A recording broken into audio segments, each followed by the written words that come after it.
Hello everyone, this is Norlene Oligosarma, your licensed immigration consultant. Today I wanted to make a video about processing time, more specifically for spousal sponsorship.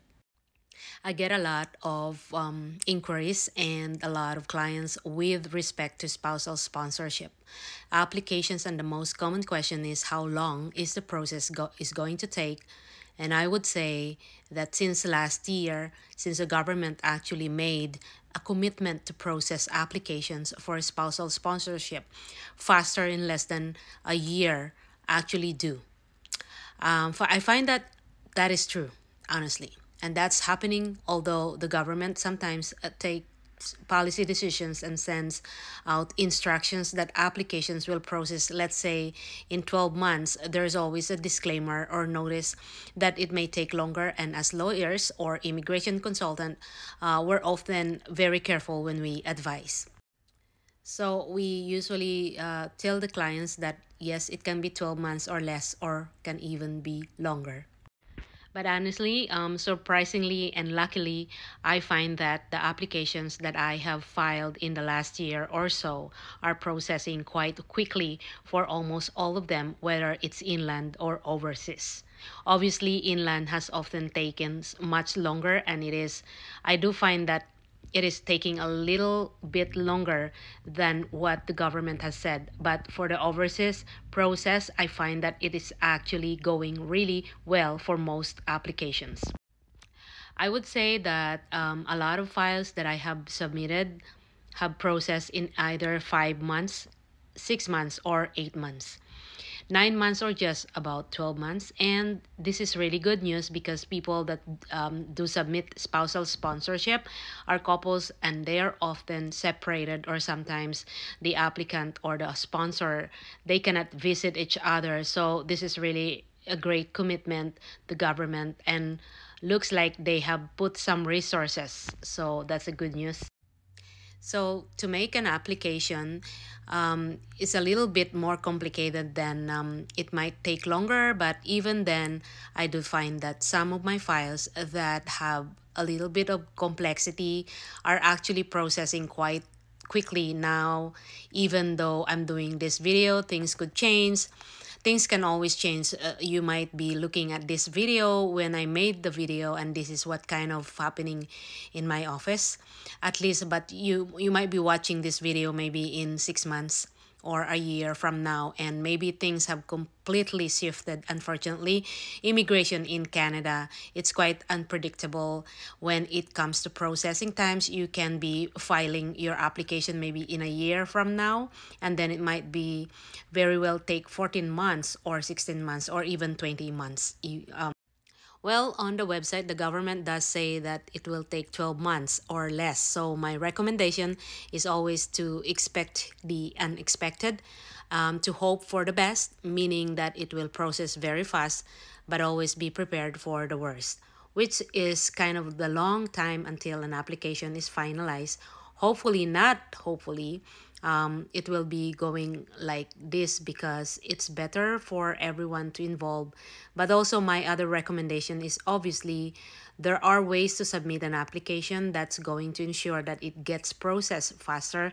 So submitting a complete application, not forgetting any forms that's on the document checklist, always based on your updated checklist, either the documents, which is the main document checklist, but one specific for the country specific documents checklist, making sure that you complete every single line, every single box that on the forms, and making sure that there's signature on the forms. Might sound very silly, but there's a lot of people that forget to sign the forms.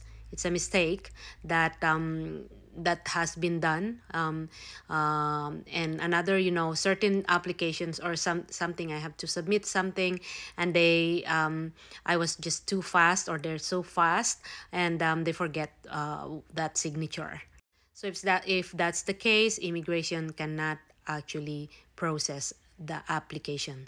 They're not able to process the application. You have not put your signature in the signature box. So that's very, very important. The document checklist is very clear as to what are the mandatory documents. So for example, you have to have submit your, the marriage certificate if you are married. If you don't put your marriage certificate, then either your application is going to be returned, or in worst cases it could be refused, or sure it will be delayed because they're gonna ask for it, and then you have to send it, and then it goes in the mailroom, and then it stays there, and then the officer finds it or maybe misplace it, and then you have to send it again. So these little things can really add up.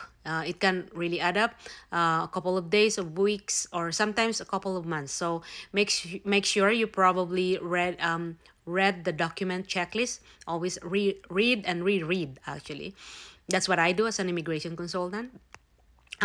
Make sure that you have everything. You have to kind of review everything many times if you are doing it by yourself or you're doing DIY.